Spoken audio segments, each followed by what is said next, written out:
Hey guys, Joshua Peterson here, Peterson Electric. This is the second video to a sauna that's 6,000 watts. Manufacturer's instructions were just squirrely.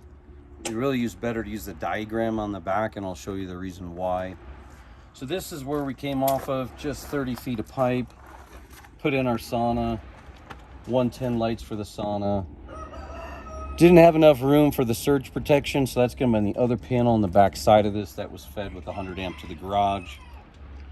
The 125 amp panel goes through the garage, and I'll show you overhead to the house. But yeah, so we just strapped this here.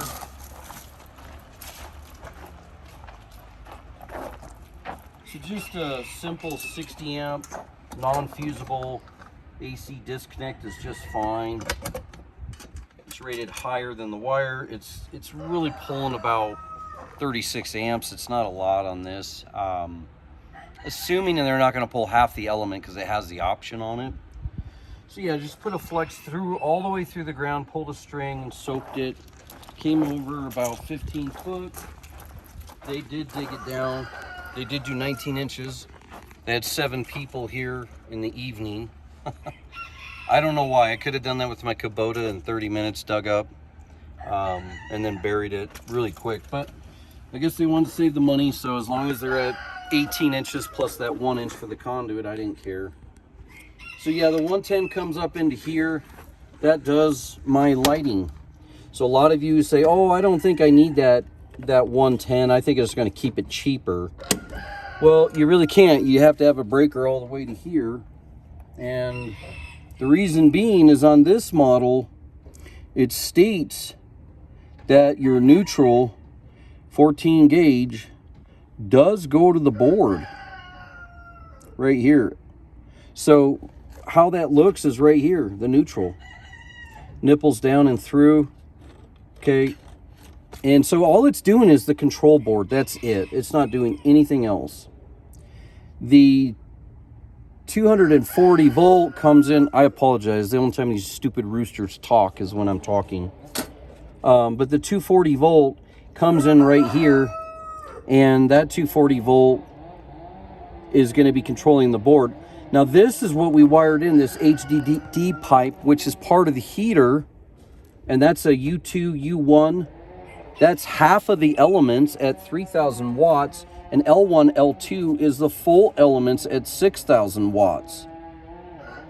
Then this is the thermostat, which it does matter. It has right here, it specifies a T1, T2, and that T1, T2 comes off for the thermostat. Yeah. Anyways, there's a switch down here that controls the board to turn it on.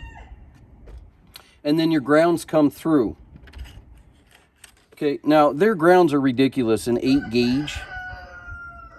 Guys, a number 10 gauge is good up to 60 amps. So that's a little redundant, honestly, because most 8 gauge wire that you're going to pull an NM cable through a garage is going to have a number 10 solid bare anyways.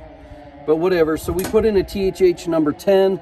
We grounded boxes. I left this so you could pull this off later and put a post if they want to move and put a KO plug here. And then they can move and take it with them. I thought roosters only do this in Kauai.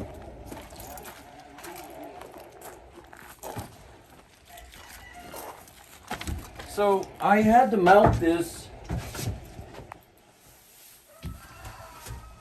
myself. Okay, you probably have some coals you have to put in. Now look down below here. That's where I drilled it for that HDT pipe and followed their instructions. Now the reason why I say their instructions wasn't so good is for building it was great, it looked like, but for the wiring side of it, it wasn't so wonderful. There was a spot in it where it talked about, I'm sorry guys, I got dogs on the other side that hate us. Yeah, so this is a good diagram here that kind of explains stuff too. But at 9,000 watts at 37.5 amp, 240 volt single phase, this was a good explanation. The other part of the instructions didn't even show a neutral 14 gauge. So you have to read your schematic. They don't always say very good explanatory things. And they said an 8.1. I've never heard of that. It's an 8.2 right? If you're going to pull it in a conduit, it'd be an 8.2 NM cable plus ground, or just an 8.3. You might as well just pull your neutral. But I didn't have it go through the garage. I piped it, so I had to follow the rule that NM cable in Article 334 cannot be more than 6 foot in a conduit. So basically we just pulled a THWN-2 rating at 90 degrees Celsius, even though they said 90 degrees Celsius. You could just do a THWN and you'd be fine. It's still going to terminate for anything less than 40 amps based upon the breaker size and wire, and that's in Article 240.6 as well. Also follows underneath Article 220. I think we found it 210 or 220 under receptacle terminations. This is a hardwired unit, so GFI protection is not needed unless you're going to plug it in. Then you need a GFCI protected. But yeah, so this is kind of how it turned out, guys. This is a really nice unit. I love to buy it myself. It was only a couple grand, he said, maybe 3. But the board right here should light up. I got to look into that next. And then I think they have to do that with a QR code and put it on their phone, because I think they can actually turn it on with their phone. The LED light is turned on right now.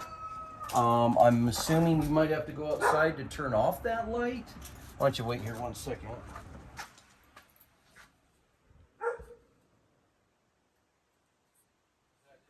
No. Okay, well then that must have turned off the board, but the light somehow turns on and off. I'm not sure. It might be a motion sensor. It could be. But that's going to be on for the board. And we do have the proper power. I just have to figure out how this whole thing turns on. I haven't gotten that far. But yeah, so they did do a direct buried warning tape at 6 inches, so that way if you dig, you'll see it. But yeah, pretty simple install, not a big deal. But if you don't know how to do all this and it's really foreign to you, don't do it. Just call a professional. All right, thanks guys for joining us.